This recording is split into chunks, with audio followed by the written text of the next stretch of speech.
All right, welcome to the reading studio. We have another chapter right here in Tomie dePaola's Here We All Are. It's chapter 8.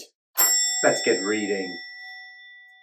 That night, while Buddy and I were asleep, Mom and Dad went to the hospital, and the baby was born. The sun was just coming up when Dad came home and woke me up. Tomie, you have a new baby sister. I should have been the happiest little boy in the world, but I wasn't. When I got out of bed, Mom wasn't there, but Nana Fall River was. For breakfast, she gave me a piece of Italian bread that she had toasted on top of the stove. Mom gives me Rice Krispies, I said. This is good, Nana said. Can I have some butter and jelly on it? I asked. No. Can I go to Jenny's house? We didn't have school that week. You stay here. Can I go in the yard and play? No. Can I listen to radio? No. We had a brand new Zenith radio in the living room, and Mom let me listen to my favorite programs, Let's Pretend and Jack Armstrong. It had a round glass dome covering the station numbers and buttons to push to change stations instead of a dial. Now, Nana wouldn't even let me listen to the radio. I went upstairs to the attic. It was our rainy day playroom, but it wasn't raining today. I sat on the window seat and looked out. I could see more houses being built. I could see West Peak and the stone tower called Castle Craig.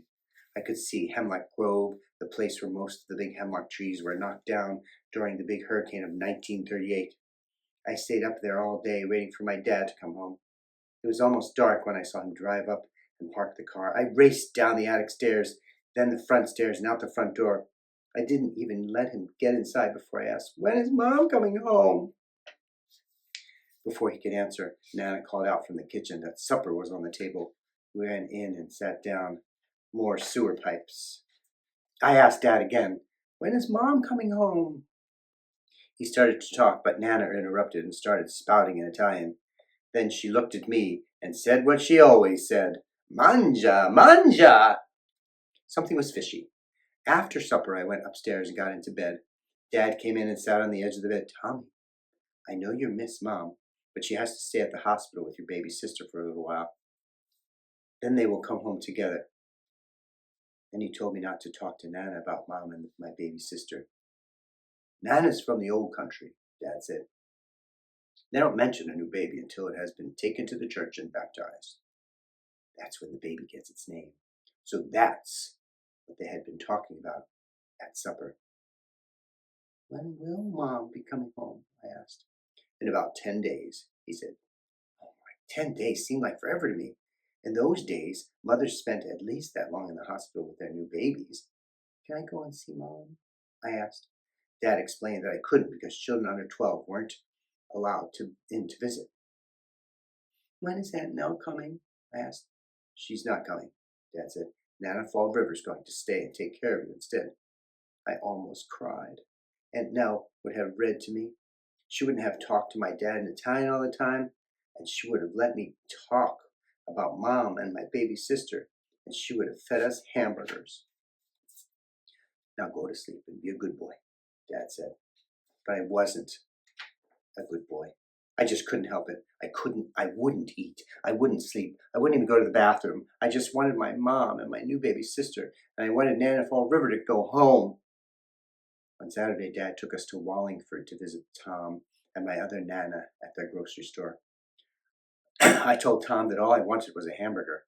He made me a cold-cut sandwich with mustard and mayonnaise on soft white bread. It was delicious.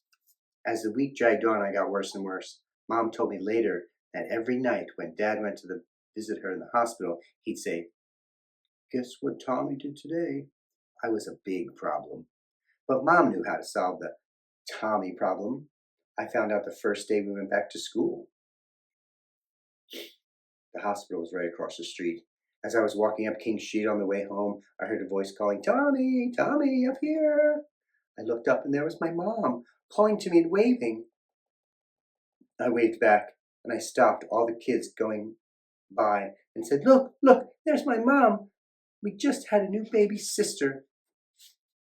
Well, Mom talked to me and told me that my baby sister was beautiful and that they would be home soon. She asked me to be a good boy, to help Nana and eat my dinner and stop causing so much trouble. And please go to the bathroom. That was all I needed. I was so happy that I ran all the way home. Nana, Nana Fall River, I saw Mom and talked to her. She was looking out of the window. She's going to be home soon with you know what, Nana. I'll be a good boy. Let's be friends. Nana Fall River gave me a big hug. My friend, she said. That night I ate all my sewer pipes. I fell asleep, and yes, I even went to the bathroom. Dad was happy too, and guess what? The next night he cooked hamburgers for Buddy and me. Nana Fall River even ate one. That's the end of chapter 8. One more chapter to go, and I'll read to you soon right here in the reading studio.